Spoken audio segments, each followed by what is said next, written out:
Villo system, mid-2669. Commander Vale, Emerald-class heavy frigate, TRSC Hell hath no fury.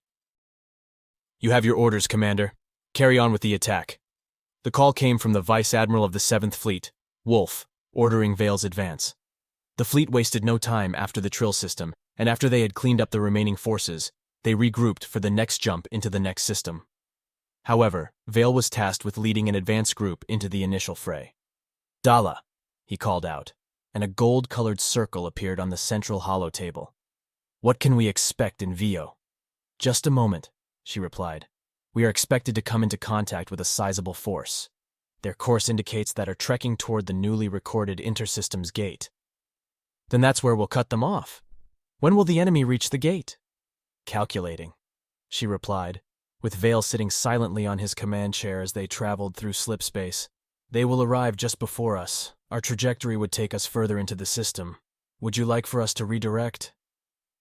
Vale looked at one of his displays, and the timer showed there was about an hour before arrival. Do it. Have us jump in the middle of their formations. Can you do that? I can, with a margin of error of 10% for an accidental slipspace calamity. Vale took in her report before issuing his final answer. A slipspace calamity was rare in open space, but occasionally, when one would exit from a jump, the slipspace bubble that one passes through would be inhabited by two entities. This would result in a tear of space of the ship that exists in normal space, and as the ship traveling in slip would summarily crash into the unfortunate ship caught in the exit. It was not a fate many would want to share. Have us come out just beyond their gate, he ordered. Of course, Dala replied. Margin of error for a slipspace calamity is now 1.06%. The timer from the exit was now reduced to several minutes. He was glad that they could make corrections mid-jump because it would be troublesome to make a jump with incorrect coordinates and be forced to backtrack because you happened to overshoot by a couple of light years. Granted, this was mostly the issue with earlier model exploration ships, and most computers nowadays have auto-correction built in of already established points. Good. Vale now turned his attention to the main microphone control and called the different stations. Those responsible for the weapons of the ship were then scrambling around the ship to get to their posts. From the viewport of the bridge, in an effort to test their guns, the main deck cannons situated on the sides of the ship spun and raised their barrels in a systematic fashion. They were situated on both the top and bottom of a large rectangular outcrop that lined the central sides of the ship. They were of medium length, and the barrel size was 508 mm in diameter. The rounds were also magnetically accelerated to supplement the battlefield that was space, and was fired at fractions of the speed of a medium Mach round. 3 barrels were situated on a single turret, and 10 total turrets were situated on each side of the Emerald class of heavy frigates. Vale was part of the advanced group, and had the bulk of the fleet under his command, as the rest of the fleet waited for reinforcements in the previous systems, but they could be supplied fighters not already part of their attacking force. Vale was notified by the ship's weapons crew and adjacent ships that all their systems were functional, and they were simply waiting to exit slipspace.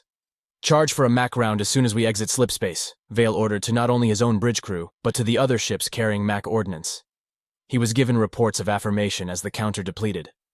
The space before them, which was a swirl of black, blue, purple, and white, was now a scene of calm black and a piercing of the system's sun. Indicators lit up with red, and alarms were sounded upon entry back into real space. On one of the field displays as well as the holotable, several blips of red congregated before them several hundred kilometers from where they entered. From the displays of the largely marked entities came smaller ones that numbered less than 100. All Mach-capable ships, pick a target and aim for the largest one. Sink your shots. Vale called over the comms radio. Hold your fire until my mark.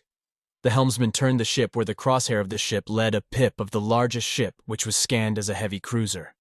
Besides, it had several more frigates and corvette-class ships accompanying it. Vale then called for Dala, who looked at him with black oval eyes atop her golden hologram. Dala, hail the enemy with an ultimatum. Surrender now or suffer a total loss. Right away, sir.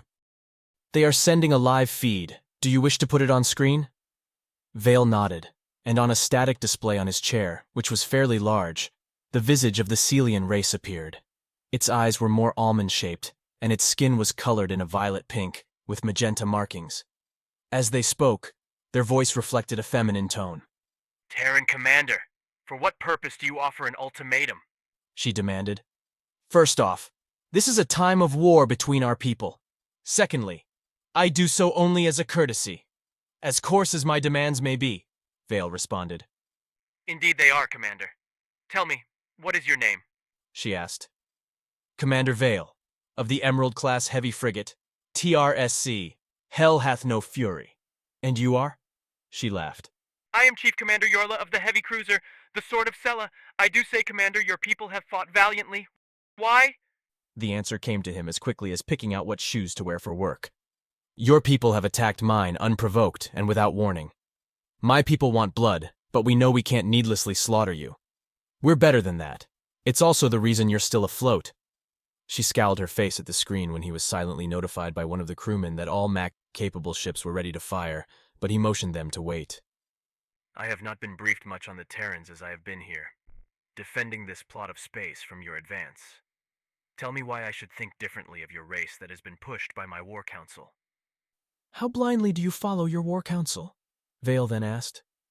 She had a look as if she was seriously pondering her thoughts before she replied. For as long as I can remember. When I first joined, we had beaten back the treachery that is the Union. Why should I cast them aside now? Vale carried a look of sincere pity that was conveyed to Yorla, which she understood. I know why your people fought against the Union. It was their use of slaves, correct? Her expression then turned sour at the mention, and anger was visible in her eyes. What do you know about? I know very much about it, Yorla, he said in a soft tone. My people have done that against our own when we were still stuck on our one and only world. It was a time when we had just learned of a new landmass and sailed to it. Even longer before that slaves have existed, it's ingrained in our history.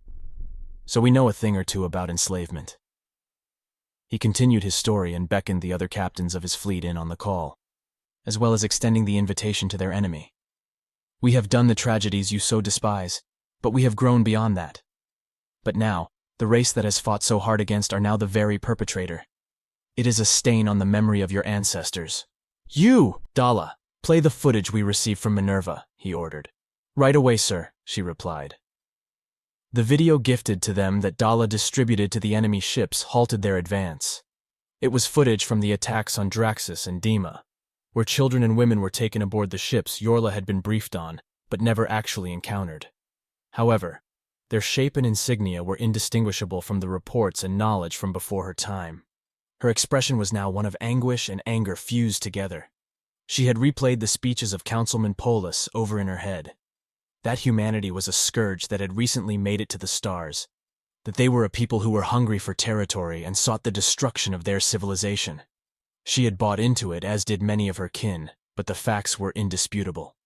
This was done by the very people you fight for, who happen to be the same people who fought against these very acts. You know it's not right. We just want justice for those who were needlessly slaughtered and enslaved. That's why I need your cooperation, Yorla. She looked upon the ground of the corralled Terrans and the men, elderly and disabled, that laid on the ground beside the columns that led into the box-like slaver ships. She reclined in her seat, defeated. Vale then spoke in the same soft yet comforting tone. Power down your weapons and quietly surrender, Yorla. It would be better than the alternative. Not every fight has to end in bloodshed. Tears formed at the corners of her eyes as she nodded quietly. Sir, weapons and thrusters are powering down, reported the scanner. That's a good decision, Yorla. As the ships were powering down, an officer of the scanner's booth reported immediate retaliation from the enemy. Sir, several enemy frigates are at max throttle, headed right for us. It seemed like the voice of the scans officer was picked up, and Yorla perked up at the report. Wait, I didn't order that, she quickly interjected. Vale could hear that she was ordering whoever was flying towards them to stand down, but it was quickly reported that they ceased to decelerate. He believed her cries and sought to punish those who thought only with brash emotion. 100 clicks! And counting! One officer noted when a view came on the main view screen in the bridge. It was a much younger Celian, and by the looks of it was barely a chief by their standards. You think you can try and deceive us? You warmongers! This is for Celia! And before Vale could rebuke his claims, the call was cut. I'm sorry, Yorla! All ships! Take down the aggressors! Out of the total force of Yorla's 25-ship fleet, 8 were of frigate tonnage and made a mad dash toward Vale's fleet of 50 ships. A wealthy mix of all manner of ships from patrol boats to heavy cruisers.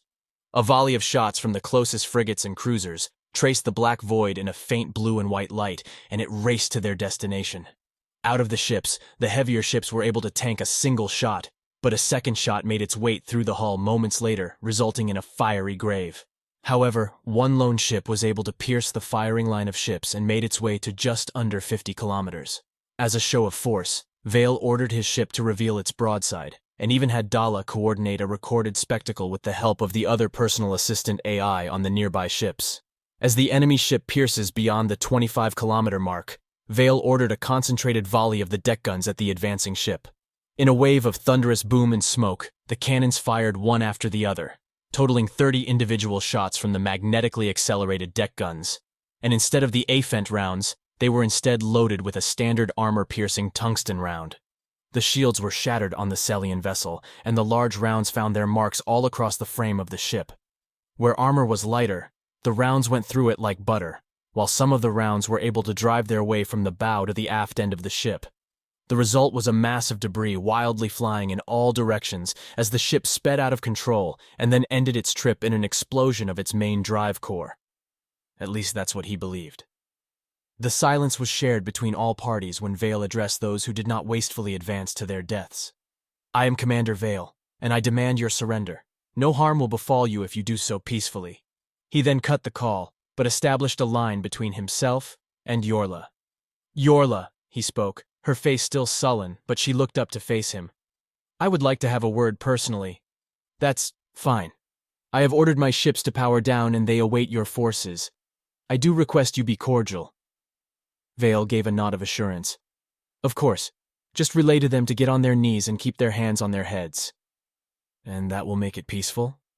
"It tells the troops they are non-combative, and it will make the process go a lot smoother." "Understood. Then I await your escort." He nodded, and the video from his personal display was cut. "All ships, proceed to dock." The ships with the most Marines attached were the ones who docked with the Celian vessels, as did his with Yorla's heavy cruiser. The docking mechanism for their ships was vastly different from one another, but the Terrans utilized a freeform extension to connect to the Celian ships. This was the case when ships refused docking from authorities, and it was used as a forceful entry tool, but that wasn't the case here. As Vale made his way through the corridors of the vessel, lines of Celians were found placed on their knees with their hands above their head as he had suggested. Using a map from the documents from Minerva on the layout of the enemy ships, he effortlessly made his way to the bridge. There he was met by the bridge crew under the command of Yorla, who remained in her seat. It swiveled, revealing a small person who reached just below his chin. She placed her hands together in front of her and offered a bow. "I am Chief Commander Yorla, and I formally surrender to your command." Her skin was relatively smooth, and the colors that pigmented her skin were vibrant in person, so it caught Vale off guard. He gave a slight cough and placed her in cuffs and led her to his ship.